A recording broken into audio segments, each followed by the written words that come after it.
Ladies and gentlemen, what's going on? Welcome back to Pokemon Alpha Sapphire. Last time, it's evening time. Last time we made it here to Granite Cave just north of Dewford Town and found Steven in there, and you'll see that I've done a little bit of Pokemon catching off screen. The observant among you will realize that I didn't catch any Geodudes. I couldn't find any, man.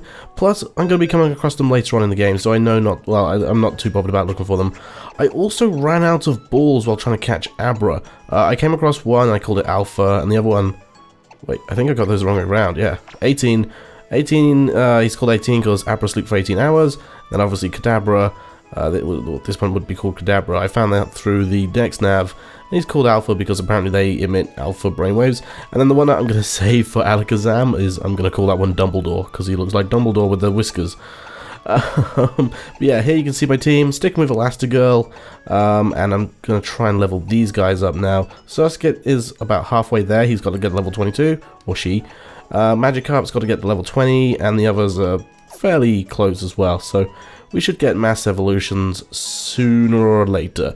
But since we've got the letter, let's head on over to the pier here, I was going to call it a bridge, and talk to Mr. Briny. Oh, it looks as though you have delivered your chit good and proper. But that reminds me, I've had a message from President Stone saying he has another favour to ask. It's about them Devon parts that you recovered for him before. It seems as though they should go to some fellow called Stern at Slateport Shipyard. This old sea dog will see you there safely. Weigh anchors, we're for Slateport. Sure, let's go there. Slateport City, is it? Anchors away. Pico, we're setting sail, my darling.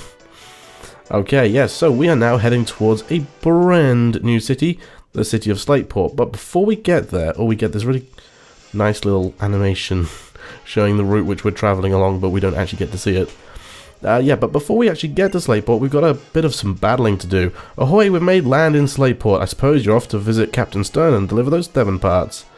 Yeah, so here we have Route 109, the beach on Route 109, where there's actually quite a few things to do.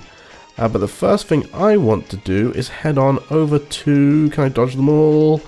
Yep, this building over here. The Seashore House. May hot battles rage on hot sands. Place for hot trainers. Yo, trainer, whether you're hot to trot or cool cat nut, chill at my papa's spot. So yeah, here we have a little store here. In fact, it's the only building on the beach. And if we go up to the counter, if I can dodge all the seats, I'll just go on. The seats is fine. I'm the owner of the Seashore House. You can call me Mr. C. What I love, above all, is to see hot Pokemon battles. Let's see if your heart burns hot. If you can defeat all the trainers here, I'll reward your effort. So yeah, basically there's 5 trainers here, and all we gotta do is beat them all and get some nice XP to level up. There's also a couple of trainers on the beach here, outside the building. I was gonna say on the building, but they're outside the building. And I think what I'm gonna do for this part of the video is I'm just gonna speed through these 5 battles in the editing, and if anything interesting happens, I'll cut back in with a commentary. But yeah, I'll catch you guys in a second.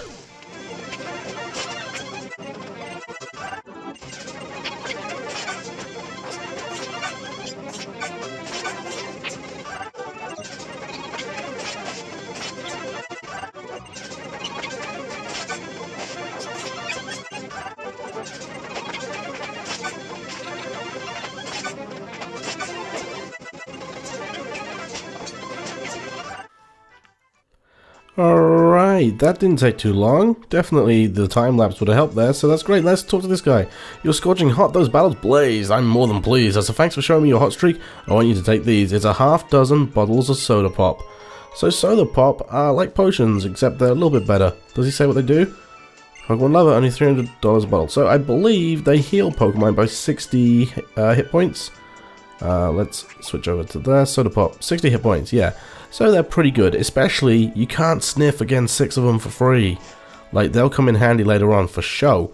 Okay, now let's head on through the beach here and just comb it, looking for trainers to battle. I don't think there's many. That guy wasn't even looking at me. But yeah, we won't speed through these because otherwise there's too much to speed through. I would ordinarily like skip them, but I kind of want to show them off because you may run into Pokemon here which you might want to like clock in your decks as seen, because perhaps you're not doing what I'm doing. Perhaps you're not going through and catching every single Pokemon in our index. Maybe you just want to see them all, and you might come across a Pokemon which you haven't seen yet. Kind of like Sableye, Seismic Toss. Seismic Toss is a cool move. It always does hit points, or it does damage equal to the level of the user. So you can see Metropolis level 15. It took away 15 hit points from my Shroomish here. That's a cool move. Oh my goodness, does that really not do quite enough? Yeah, it's a cool move. I really like it. He's going to use it again. Using like a level 100. And having that use Seismic Toss can do quite a bit of damage, but typically, usually you'd use it in a situation where you don't have any moves that are going to do substantial amounts of damage. So say you're up against a Pokemon that resists fighting type moves, you can then easily pull off a Seismic Toss and still do quite a sizable chunk of damage. So Seismic Toss doesn't have great potential, but it's a good workaround for, like I said, when you don't have the moves elsewhere. Okay, Sailor Huey. I like Seismic Toss, it's cool. We never read this sign. Route 109, that's it. Okay, if we head over here, our sandcastle's taking a long time to make.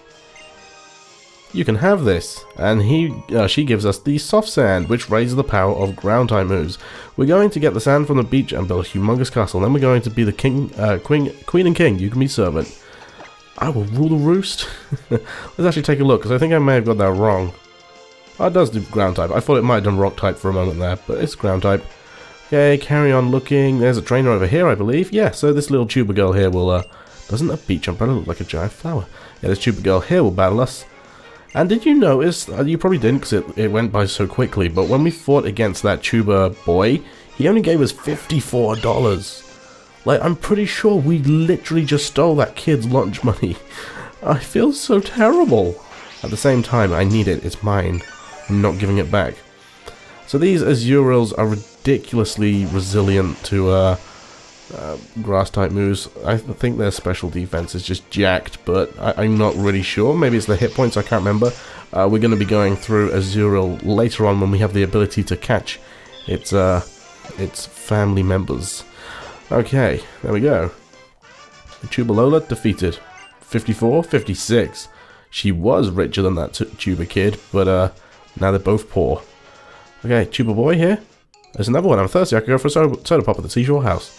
They're like advertising this. They're really pushing their soda. Okay, let's see if Ricky's going to give us more money. And a Zigzagoon too, so we can quite easily drain punch it and knock it out in one hit. That's the way I like it. Okie dokie. I really love the backdrop in this battle as well. So you can see like the mountain off in the distance of the sea. That's actually that's Zigzagoon use surf. Okay, yeah, that's actually something which we will visit later on in the game, much later on in the game. But then at the backdrop behind Elastigirl, you can still see the beach umbrellas and Slateport Town or City even. It's really cool. They put a lot of detail into the just the backdrops of battles in this game, which I really like. Yeah, we got 56 from him too. Little kids can dart around so quickly if you don't take if you don't dare take your eyes off them for an instant. It's very taxing. Mine's with my Pokemon, so he should be okay. But wait, that was your Pokemon? Okay, here's the seashore house. Is there something in this rock? Nope. But there is an item over here though. What's this? A PP up. Raises the PP of a move by a fifth, I think, or a third. I think it's a fifth of its total max. So if it can, you know what? I don't even know. Battle with me. I think you can only use it 3 times on one Pokemon, not just one move. And I think it raises it by a fifth, but I'm not sure. So say if a Pokemon's maximum PP for, well, we'll have a look at this right now. Shroomish. Maximum PP for Mega Drain is 5 out of 15. Well, it is 15, so it'd go up by 3 for every PP up. I think that's how it works. I can't remember. I'll be honest, I never use PP up anyway, so let's just Leech Seed it. We'll get missed, but it's fine. I like to use Leech Seed just to save me using a Mega Drain or a Drain Punch. As you see, I used it a couple times in the Battle House or the Seashore, whatever it's called, shack. Again, just to sort of get that last little bit of health down without wasting like a Mega Drain or a Drain Punch. Okay, and he's also going to send out a Machop, and once again, we're going to send out Mavis to deal with this. I'm going to see if I can pull off a Sky Attack this time, because we didn't get to do it against Brawly. And having a level 15 Tailo that can do Sky Attack is pretty baller. So even though it's got Wing Attack, which is a guaranteed hit, I do want to try a Sky Attack. So Sky Attack became cloaked in a harsh light. So yeah, it takes the first turn to wind up the attack. Please don't die, please don't die, please don't die, thank you. That was a critical hit as well. And then the second turn is a very powerful, I think it's base 120 attack. I'm not sure. Or base 120 power.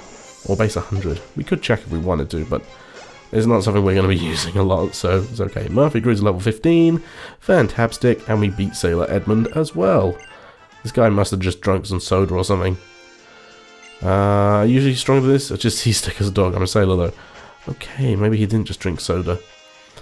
I think that's it. If you look at the beach, yeah, it looks like a giant flag garden. What do you say?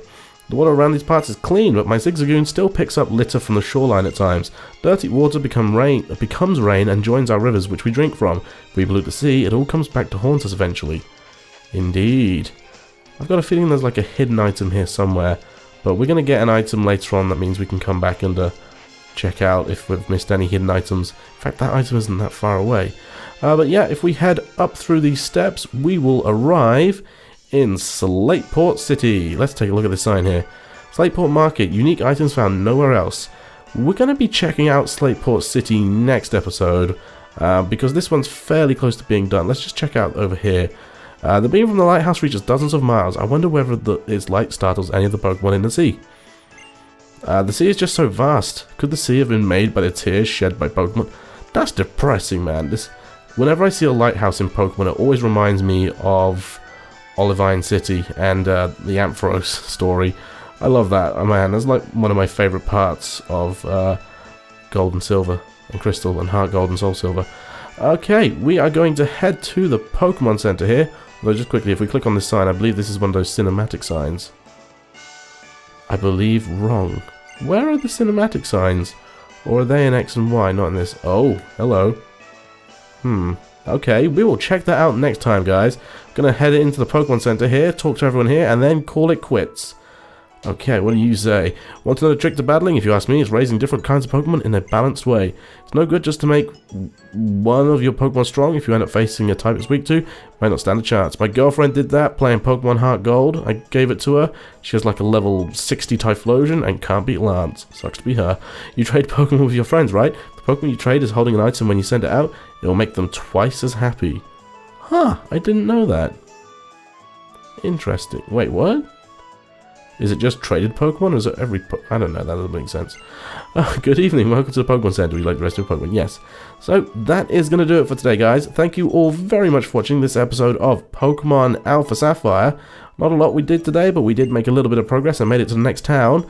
Join me next time when we're going to explore some of Slateport City and try and find Captain Stern.